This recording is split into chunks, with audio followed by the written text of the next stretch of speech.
Now time for my predictions for AEW Fyter Fest on Saturday. This should be another great show. So immediately after Best in the World on Friday, we have Fyter Fest on Saturday. Although this show will be free, streaming live on BR Live, Bleach Report Live, the home of yours truly, Bleach Report. The WWE section, got to support.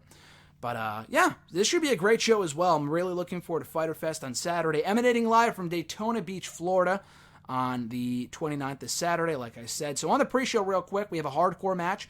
Michael Nakazawa taking on Alex J. Bailey? I don't know how you pronounce his last name, but this match has gotten very little hype on the Being the Elite show.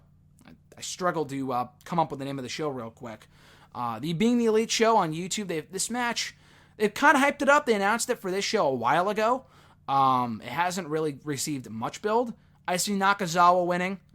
He's kind of been a bigger star in BTE in recent months. I think Alex J. Bailey is like the GM or something of AEW. He has some sort of title in AEW. I don't know what it is. I'm not really too familiar with the guy, but I think Nakazawa wins here. Kylie Ray and Leva Bates in a one-on-one match. This match, I think, was just added.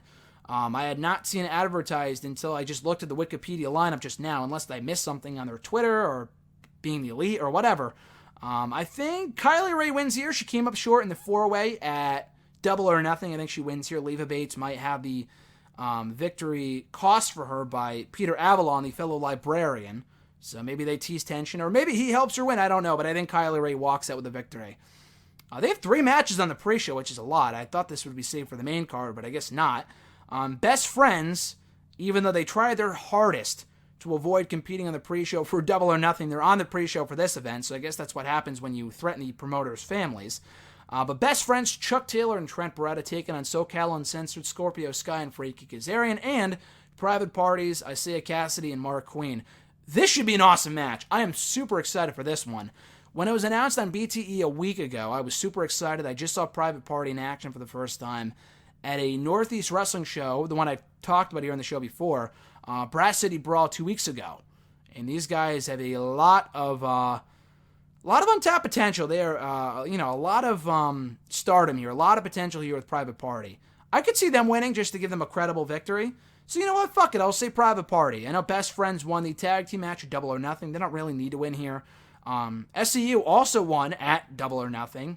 Scorpio Sky and Frankie Kazarian alongside Christopher Daniels. So yeah, fuck it. I think Private Party win here, and they pick up a very big victory to establish themselves as a force to be reckoned with in the AEW tag team division.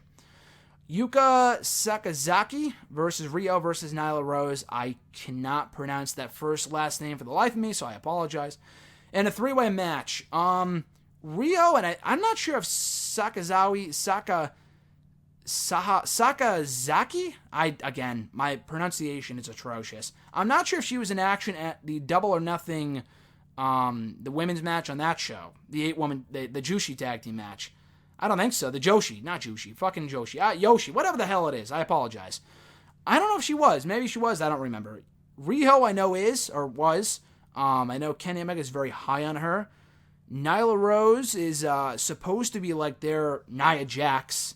And that's not supposed to be like, oh, she's big. But like, she's a dominant force.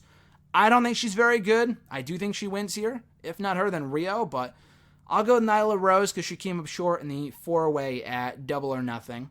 Christopher Daniels versus Sema. I think it's Sema. I think that's how you pronounce it. He was the captain of the Strong Hearts tag team at Double or Nothing during the 6-man tag team opening match. So that was a great match. Daniels, I think, wins here. I guess they could give Sema the victory to kind of establish him and give him some credibility, which would be fine. Daniels won't really be hurt by the loss. The guy's a veteran, and he's over as hell, so why not? I'll go with Daniels, though. I think Daniels picks up the victory here to establish himself as a threat in the singles ranks in AEW. Let's see. There's a couple different great matches here. 4-way action, Adam Page, Jimmy Havoc, Jungle Boy, Jack Perry, and MJF. Adam Page is going to be competing for the World Championship at All Out. And if they're true to their word, if Cody is true to his word here, and wins and losses absolutely matter, it would probably benefit them to have Adam Page win if he's going to be competing for the world title at All Out in September, or late August, I guess I should say, August 31st, over Labor Day weekend. If it's not Page, then MJF. I actually want MJF to win, but again, I think if wins and losses matter, then why wouldn't you have Paige win? I guess they could have MJF win without pinning Paige, and I guess that would be their way out of explaining why he lost here. I'm not exactly sure, but I'll stick with Adam Page. Not that he really needs the momentum. He's facing Jericho, but it would be weird for him to lose a random 4-way match before he faces Chris Jericho at All Out in about 2 months. So I got Adam Page winning there. The Elite, Kenny Omega, Matt Jackson, and Nick Jackson, the Young Bucks, taking on the Lucha Brothers, Pentagon Jr. and Rey Fenix, and their partner Laredo Kid, who I'm kind of familiar with from his brief stint in Impact Wrestling in late 2017. He's another really good talent too. I'll go with the Elite here. I know the Lucha Brothers lost. You know what? Fuck it. I'll go with the Lucha Brothers. The Lucha Brothers lost at Double or Nothing. I think they get their win back here. Laredo Kid, I'm not sure if he's a full-fledged member of the AEW roster, but he is really good. If he's not, he should be. So, you know what? I'll go with the Lucha Bros going over here. You can't have all the Elite guys go over on the same show, because I do think Cody in this next match is beating Darby Allin. Now, I got my first look at Darby Allin at the aforementioned Northeast Wrestling Brass City Brawl show. And the guy is tremendous. The guy is really fucking good. In his match with Jon Moxley, I was thoroughly impressed.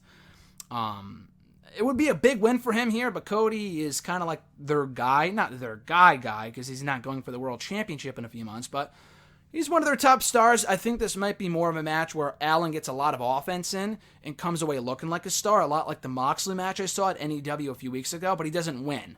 So I think Cody wins here. And that brings us to our likely main event, what I think should be the main event. Jon Moxley and Joey Janela for the first time ever.